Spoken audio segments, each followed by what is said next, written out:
Apprendre à distance avec Madame Ajar. Bonjour tout le monde.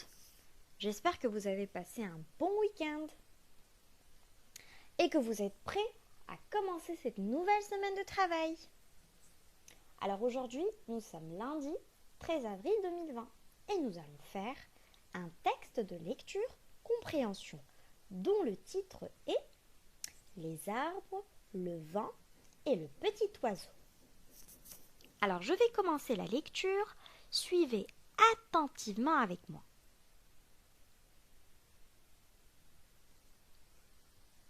Un jour, il y a bien longtemps, il faisait très froid. L'hiver approchait. Les oiseaux étaient partis vers des pays chauds pour y vivre jusqu'au printemps. Mais il restait un petit oiseau qui avait une aile cassée et ne pouvait plus voler. Il cherchait un endroit pour s'abriter du froid. Il vit les beaux arbres de la grande forêt. Il sautilla et voleta vers un arbre aux feuilles argentées. C'était un bouleau. « Joli bouleau, veux-tu me garder dans tes branches jusqu'au printemps ?»« Non, dit le bouleau, j'ai bien assez de mes branches à surveiller. Va-t'en !» Le petit oiseau sautilla et voleta vers l'arbre voisin. C'était un chêne. « Grand chêne, veux-tu me garder dans tes branches jusqu'au printemps ?»« Non, dit le chêne, tu mangerais tous mes glands. Va-t'en !»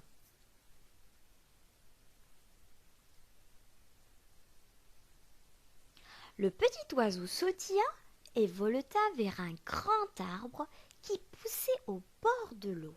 C'était un saule. « Beau saule, veux-tu me garder dans tes branches jusqu'au printemps ?»« Non, dit le saule, je ne t'ai jamais vu. Va-t'en !» Le pauvre petit oiseau ne savait plus où aller.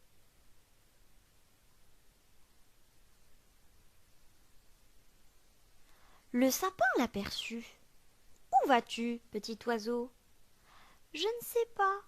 Les arbres ne veulent pas m'abriter et je ne peux plus voler. »« Viens chez moi, dit le sapin. Tu pourras choisir la branche qui te plaira le plus. »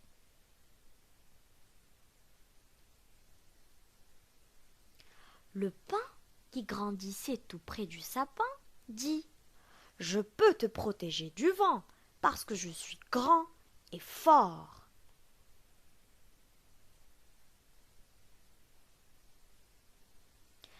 Et le genévrier dit « Tu pourras venir manger mes jolis fruits noirs pendant tout l'hiver. »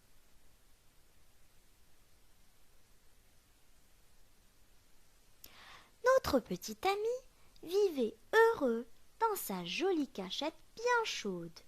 Il était à l'abri du vent et tous les jours, il allait prendre son repas sur le genévrier.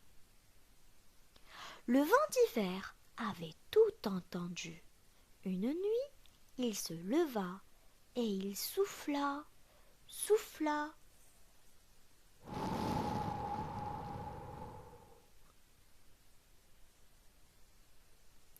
Le lendemain matin, le bouleau, le saule et le chêne avaient perdu leur beau feuillage. Mais le sapin, le pin et le genévrier, qui avaient été bons pour le petit oiseau, avaient gardé leurs feuilles. Et depuis ce temps-là, ils gardent toujours leurs feuilles, même en hiver. Sarah Cohn Bryant, édition Nathan. Voilà, j'espère que l'histoire du petit oiseau vous a plu. Donc maintenant, vous allez répondre aux questions de compréhension du texte que l'on vient de voir. Alors vous trouverez cette fiche dans le support numérique. Vous devez l'imprimer et répondre aux questions. Si vous n'avez pas d'imprimante, il suffit tout simplement d'écrire les questions ainsi que les réponses sur le cahier orange. Allez, je commence la lecture. Écris la fiche d'identité du texte. Vous allez écrire le titre, l'auteur, ainsi que l'édition.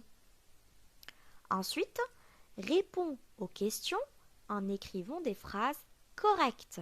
N'oublie pas les majuscules.